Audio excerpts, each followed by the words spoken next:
Canada's oil-dependent economy is in trouble. Once there was talk of being an energy superpower, thanks to the rich bitumen deposits of northern Alberta. Now lower oil prices have vastly lowered expectations. China's financial turmoil has also come calling.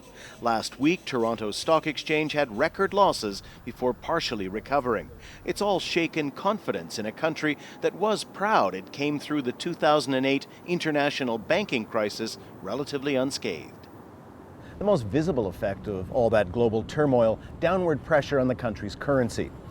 This is $20 Canadian and $1 coins, and in 2013, it was the same as $20 US. But these days, just a year and a half on, you've got to add another $5 Canadian to get yourself 20 US dollars. It's not all gloom and doom. A lower Canadian dollar and buoyant US economy have boosted manufacturing and exports, though not enough to offset low oil prices. 75% of the Canadian economy, for example, geographically is actually still growing at a pretty solid pace because they're not actually producing oil.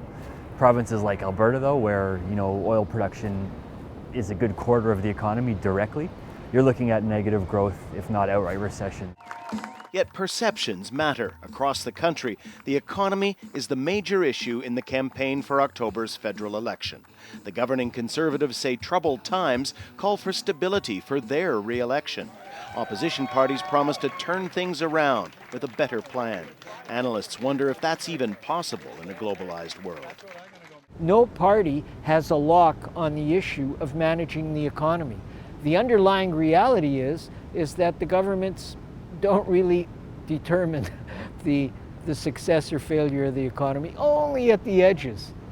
But they try to convey the impression that they do. As the local election campaign continues, Canadian politicians might be well advised to pay as much attention to world markets as to opinion polls at home. Daniel Lack, Al Jazeera, Toronto.